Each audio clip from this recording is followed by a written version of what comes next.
standing for Jesus, standing in the gap for family and friends, standing in the gap, one love for all, so we all can make it in.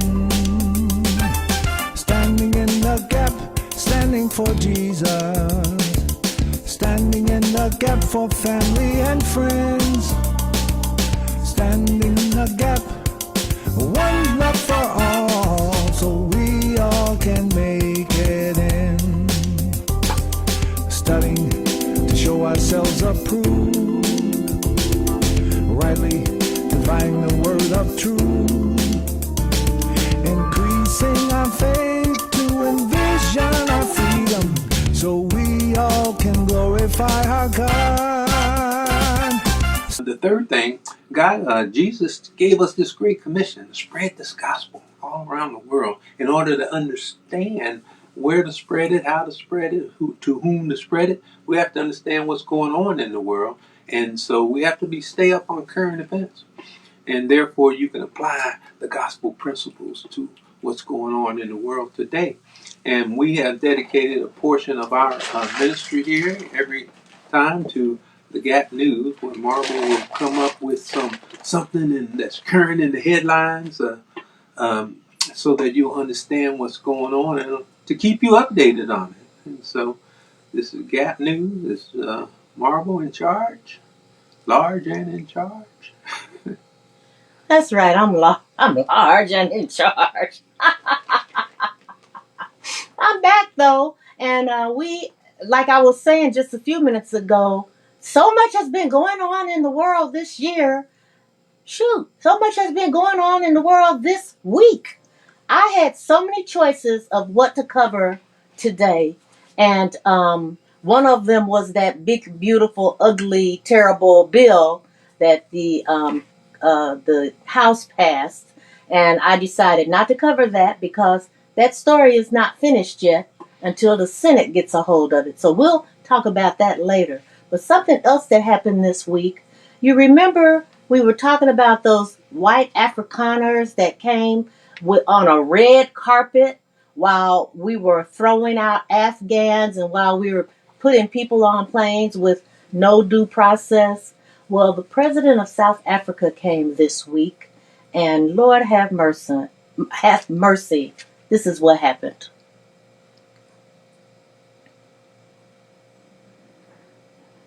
Mr. President, this time, what would it take for you to be convinced that there's no white genocide in South Africa?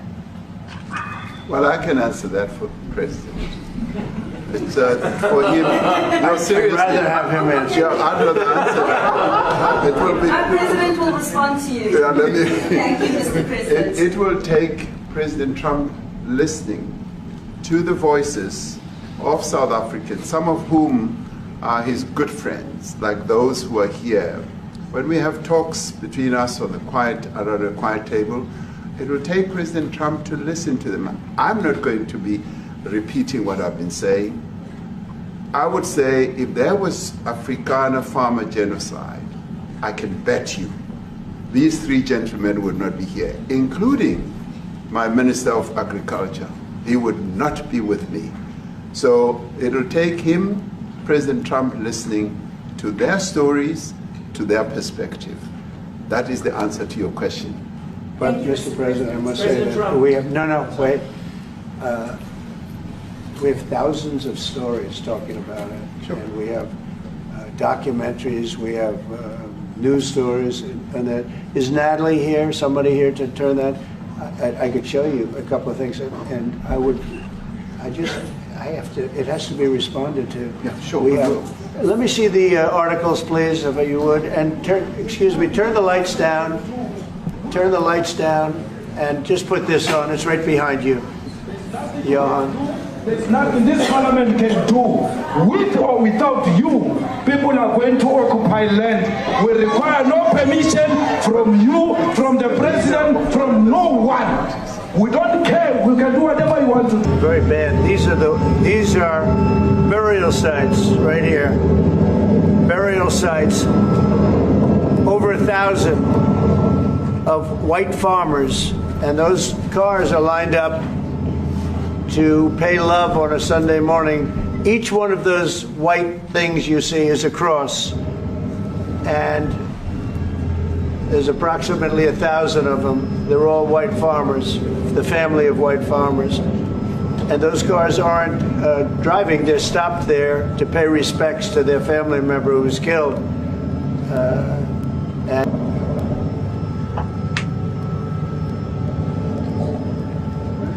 those people were all killed. Have they told you where that is, Mr. President? No. I'd like to know where that is, because this I've never seen. Mr. President, the Pentagon announced that it would be accepting a Qatari jet to be used as Air Force One. What are you talking about? What are you talking about? You know, you to get out of here. What does this have to do with the Qatari jet? They're giving the United States Air Force a jet, okay? And it's a great thing. We're talking about a lot of other things. It's NBC trying to get off the subject of what you just saw. You are a real, you're a terrible reporter. Number one, you don't have what it takes to be a reporter. You're not smart enough. But for you to go into a subject about a jet that was given to the United States Air Force, which is a very nice thing, they also gave $5.1 trillion worth of investment in addition to the jet. Go back, you ought to go back to your studio at NBC, because Brian Roberts and the people that run that place, they ought to be investigated. They are so terrible the way you run that network, and you're a disgrace. No more questions from you. One March, they had a dance in your parliament, whatever you may call it, legislature. Well, let me clarify that. Yeah, let me clarify that, because what you saw, the speeches that were being made, one, that is not government policy. We have a multi-party democracy in South Africa that allows people to express themselves, political parties to adhere to various policies, and in many cases, or in some cases, those policies do not go along with government policy. Our government policy is completely against what he was saying, even in the parliament. And they're a small minority party, which is allowed to exist in terms of our constitution. but you do allow them to take land. No. You do allow them to take land. Nobody can And then take when land. they take the land, they kill the white farmer. And when they kill the white farmer, nothing happens to them. No, there is Nothing happens to There them. is criminality in our country. People who do get killed, unfortunately, through criminal activity, are not only white people. Majority of them are black people. And we have now The been farmers are utilizing... black. The farmers are not black. We I don't now- say that's good or bad, but the farmers are not black. And the people that are being killed in large numbers, and you saw all those grave sites, and those are people that loved ones going, I guess on a Sunday morning, they told me, to pay respect to their loved ones that were killed. Their heads chopped off. They died violently. And, we're here to talk about it, and I didn't know we'd get involved here. But I will say this, that if the news wasn't fake, like NBC, which is fake news, totally, one of the worst, ABC, NBC, CBS, horrible. But if they weren't fake news like this jerk that we have here, if we had real reporters, they'd be covering it. But the fake news in this country doesn't talk about that. They don't want to talk about it, but now they have to talk about it. But they won't. This won't even be a subject. They'll have him talking about why did a country give a free, think of this, why did a country give an airplane to the United States Air Force? Okay, the United States, not to me, to the United States Air Force, so they could help us out, because we need an Air Force One until that's Air Force One, it's being built. 2 of them being built. But Boeing's a little bit late, unfortunately. So why did they give us a plane to the United States Air Force? That's what that idiot talks about after viewing a thing where thousands of people are dead. I'm sorry, I don't have a plane to give you. I wish you did. I would take it. If your country offered the United States Air Force a plane, I would take it. Okay. But coming back to this issue, which I really would like us to talk about, and talk about it very calmly, We were taught by Nelson Mandela that whenever there are problems, people need to sit down around a table and talk about them. Well, there are and this is problems. precisely what we would also like to talk about, including, of course, trade matters, investment matters. So the issues that concern you as the United States, Those are all racist. and Those are all deaths. yeah, in many ways, I mean, one should say you are a partner of South Africa, and you are raising concerns, and these are concerns that we are willing to talk to you about. Let me just add quickly, you know, the criminality that we are experiencing in our country needs quite a lot of technological capability. And in one of our areas in South Africa, we're using US technology, which is able to, in many ways, identify where shootings are happening and all that. And I'd like to talk about that because there is support that we can get from you as the United States to help us deal with all these acts of criminality. And that is what I believe partnership is all about. And we are here as a partner so that we can help each other whenever there are challenges. So I'd like us to discuss it, and of course outside of the media, so that we sit down and have a really good discussion that will lead to good outcomes. The land is going to be confiscated. And you do have laws that were passed that gives you the right to confiscate land for no payment. You can take away land for no payment. I want to clarify that because we have a constitution. Our constitution guarantees and protects the sanctity of tenure of land ownership. And that constitution protects all South Africans with regard to land ownership.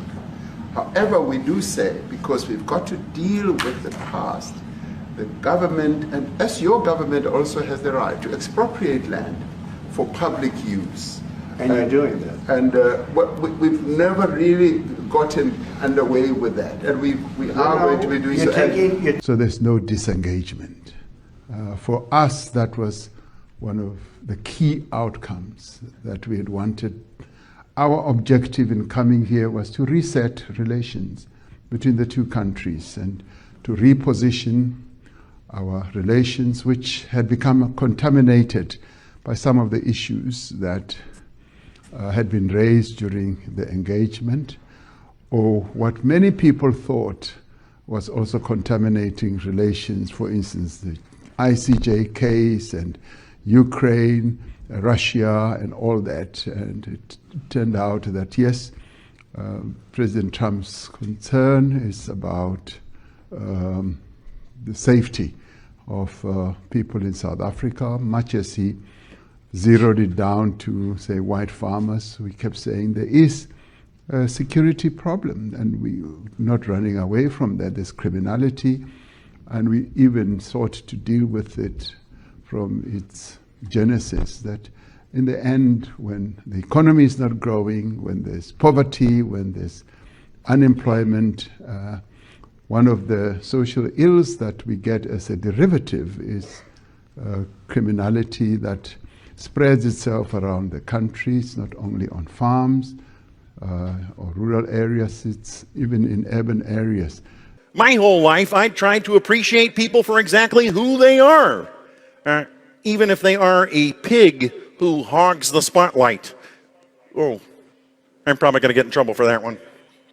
So as you prepare to take this big leap into real life, here's a little advice, if you're willing to listen to a frog.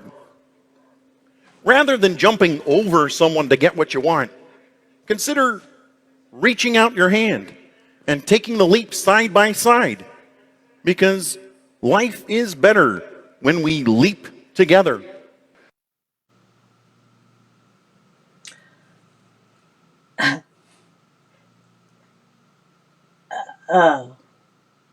So You're speechless. I am. But you see, that was a commencement address that kind of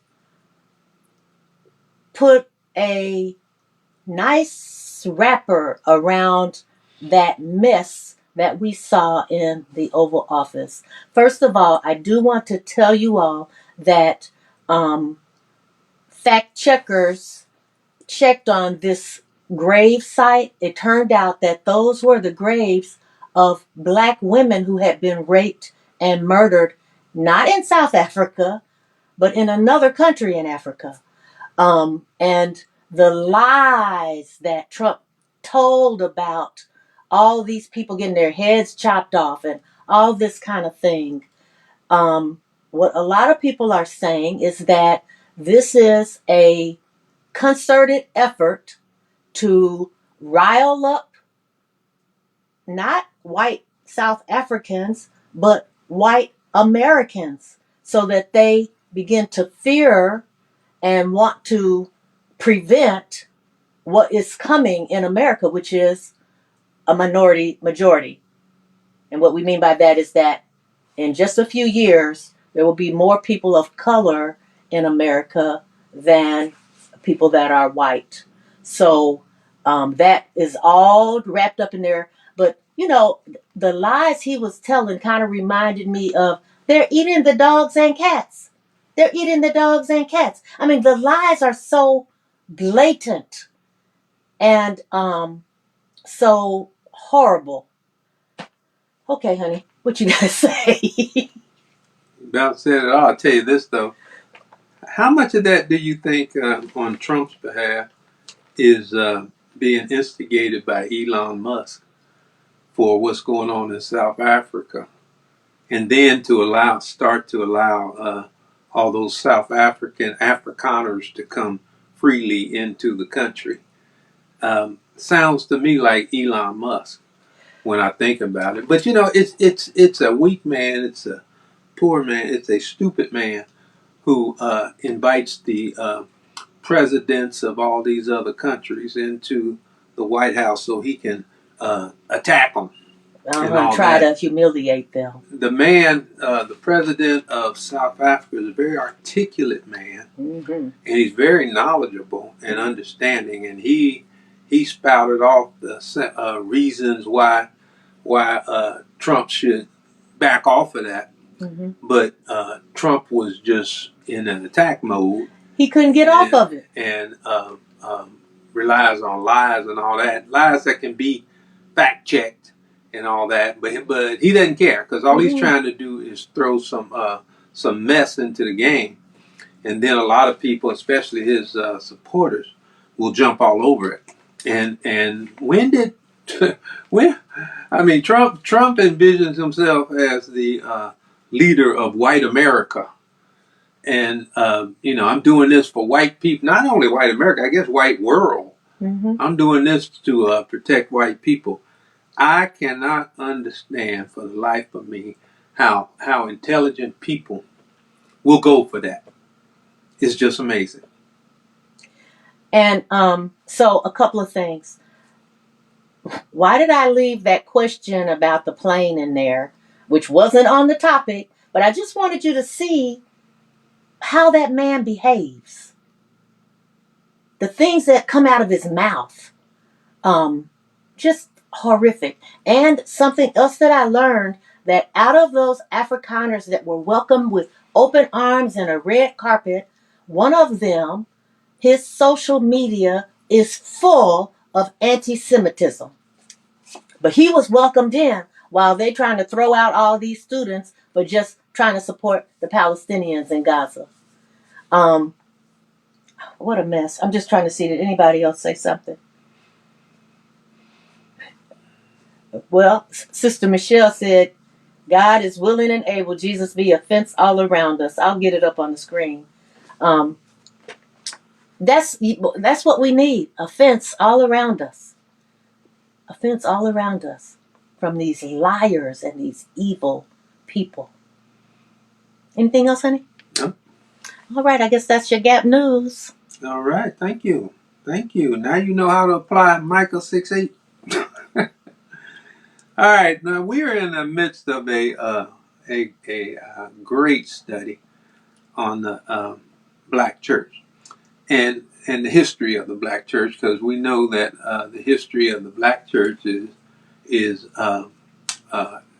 Black American history, and Black American history is American history.